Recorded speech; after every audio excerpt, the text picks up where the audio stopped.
Hi, everybody. Today we are going to talk about section 6.4. We're going to talk about some absolute value equations, but before we get going, I really want to start talking about what does the absolute value function do. We've talked about absolute value functions before, and really, if you remember, if, say, we have the absolute value of 3, okay, really, the absolute value function just measures how far away from 0 the number inside of it is. So 3 is 3 spaces away from 0, so the absolute value of 3 is 3. Whereas if I take a look at a negative 3, okay, that also is going to be 3. So negative 3 is also 3 spaces away from 0 on your number line, so the absolute value of negative 3 has to be 3. So really, at the end of the day, the absolute value function turns whatever number is inside of it positive. So absolute value of positive 3 is positive 3. Absolute value of negative 3 is also positive 3. Hopefully that's nothing new or shattering for you guys, but if it is, now you know. So today what we're going to do, we are going to look at absolute value equations. So they're going to look something like this. We want to solve the absolute value of x minus 2 is equal to 5. With these are going to be a little different than just solving our equations normally because of the fact that we have these absolute value bars there. So we got those absolute value bars right there, and that x minus 2 is trapped inside of there. Okay, since it is trapped inside of there, we need to do something that we haven't done before to get that untrapped. Okay, our process is going to be, we're going to split this equation into 2 separate equations.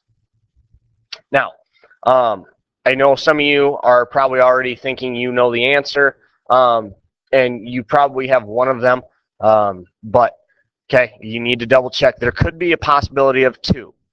So the first answer, or the first equation that we want to take a look at, is just going to be x minus 2 is equal to 5. Very similar to the problem that we were given. However, I just dropped the absolute value bars. The equation that I have written in blue here, I can manipulate that. I can go through my regular equation solving process that we've been doing since September. Now, the second equation that we are going to take a look at, okay, left side is actually going to stay the same. We're going to leave it as x minus 2, but now we're going to set it equal to a negative 5.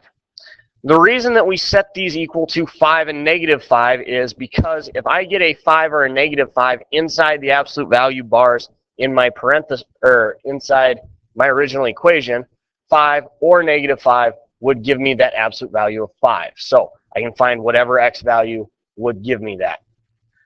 Now these are 2 equations, simple little equations. Hopefully you guys can solve from here. So instead of subtracting, or to undo the subtraction of 2 on the left, we're going to add 2 and add 2 to both sides. And we get that x is equal to 7.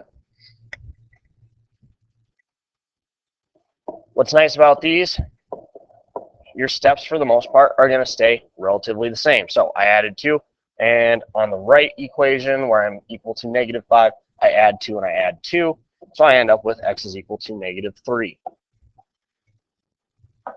Now, with absolute value equations, this is something that I have not been a huge stickler on so far this year.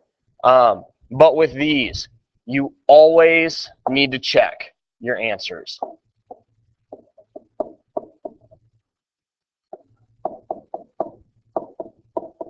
Okay, this is going to be part of your work that I look for. This is something you just need to get in the habit of doing whenever you see an absolute value equation. Okay, we are going to check in our original.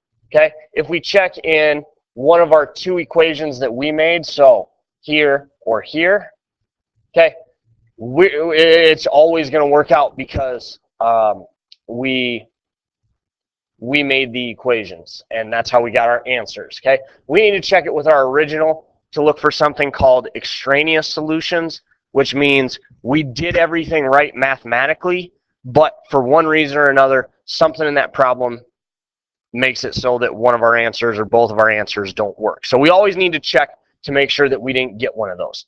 So all we do is it's a quick little process. It takes 2 seconds. Just plug in your two numbers. So absolute value of 7 minus 2, see if that equals 5. Does the absolute value of 5 equal 5?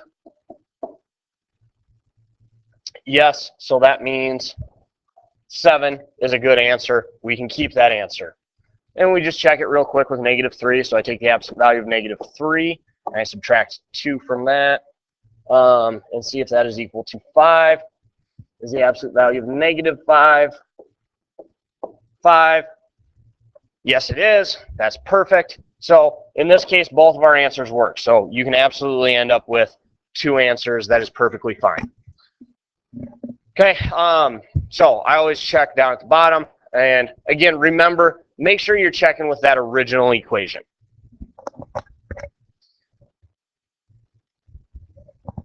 This one, we've got the absolute value of 2x minus 7, and then we're going to subtract 5 from that and set that equal to 4. Now, with absolute value equations, hopefully you can see that this has a slightly different setup than our last problem. Yes, I know there are different numbers, but we've got this -5 here. Anytime you're working with an absolute value equation, you need to get those absolute value bars on one side by themselves. So I have to move this -5 over.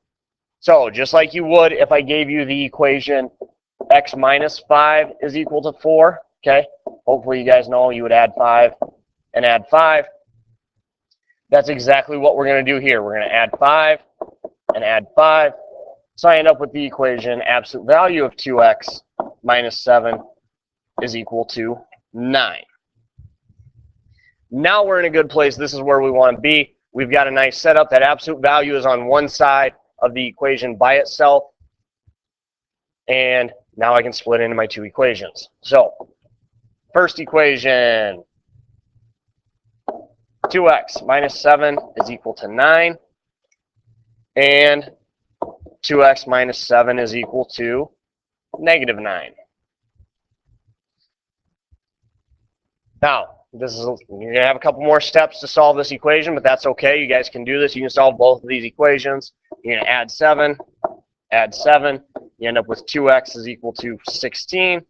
Divide by 2. Divide by 2. X is going to be equal to 8. Moving to our second equation here. Add 7. Get that 2x is equal to -2. Divide by 2, and x is equal to -1. Now, this one you have a few more options. You can check with the original equation, like we did in the very last one. Or if you want to check with this equation, by adding 5, we really haven't changed much with our equation. The key is we really want to keep the absolute value bars in there. So we can go, and I'm going to check with the second equation, or the one that I wrote in blue. Absolute value of 2x minus 7 is equal to 9. You don't have to. It just works a little quicker, a little easier for me. So if I check,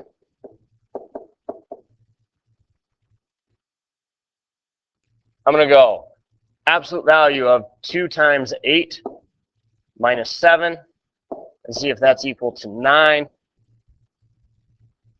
And we've got a couple more steps on this one. So absolute value of 16 minus 7, see if that equals 9, or see if the absolute value of 9 is equal to 9. It is, which means x is equal to 8 will work for us. If we plug in -1, take the absolute value of 2 times -1 minus 7, not a parenthesis, absolute value bar here. See see if that equals 9. So see if the absolute value of negative 2 minus 7 is equal to negative 9. Or see if the absolute value of negative 9 is equal to 9. Oh, we got an extra negative there. So absolute value of negative 9 is equal to 9. That means that x minus 1, or x equals negative 1, is a solution. If you got a statement that wasn't true, so absolute value of 9 is equal to 10, okay, then you would have to throw out whatever answer you came up with that gave you that untrue statement. Just a reminder with these, make sure you're splitting into your two equations. As soon as you see that absolute value sign, you should immediately know that you need to make two equations, one positive, one negative. And once you make those equations, your absolute value bars can be dropped. So if you look up at the top here, I go from absolute value of 2x minus 7 equals 9. There are no absolute value bars in either one of the equations that I made after that. We take care of those absolute value bars by making one positive and one negative equation. That's just one of the mistakes that I see quite frequently with these. Here's your homework.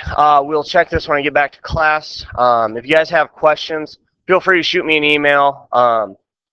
Or if you see me around school, stop by, catch me in the hall, whatever. Just ask if something's not clear, you need help with something, and we'll get you squared around. Thanks for watching. I'll see you guys when I'm back in class.